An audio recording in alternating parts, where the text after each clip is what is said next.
আসসালামু আলাইকুম। আমন্ত্রণ বিডি মেঘনা নিউজ 24 সংবাদে। সাথে রয়েছি আমি সানজিদ আক্তার স্মৃতি। শুরুতেই জানিয়ে দিব সংবাদ শিরোনাম, এরপর বিস্তারিত। দৌলত খান নূর মিয়ার হাটে দানের শীষের নির্বাচনী প্রচারণা।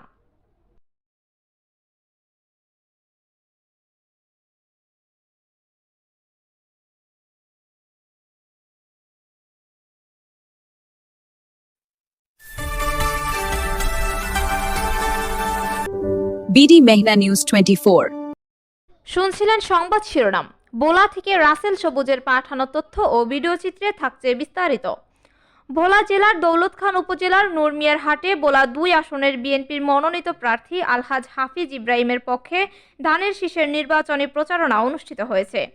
প্রচারণাটি পরিচালনা করেন ভোলা 2 আসনের নির্বাচনী প্রধান সমন্বয়ক মোহাম্মদ আকবর হোসেন হালদার। এ সময় তিনি উপস্থিত জনগণকে ধানের শীষ প্রতীকে ভোট দেওয়ার জন্য উদ্বুদ্ধ করেন।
जनाब আকবর হোসেন হাওলাদার।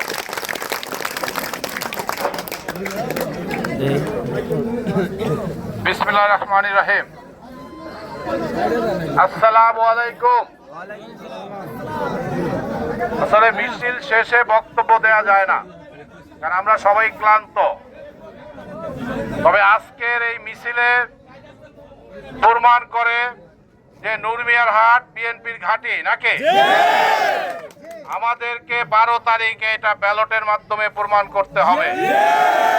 এই জন্য আমাদেরকে মিছিল এবং ডোর টু ডোর ওয়ার্ক আরো বাড়াইয়া দিতে হবে। এতক্ষণ আমাদের সাথে থাকার জন্য ধন্যবাদ। নতুন নতুন সকল ধরনের সংবাদ সবার আগে পেতে আমাদের BDMN24 পেজটি ফলো দিয়ে লাইক, কমেন্ট, শেয়ার করুন এবং বিডি মেঘনা নিউজ 24 ইউটিউব চ্যানেলটি সাবস্ক্রাইব করুন এবং ওয়েবসাইট ভিজিট করুন www.bdmeghnanews24.com। বিদায় নিচ্ছি, আল্লাহ হাফেজ।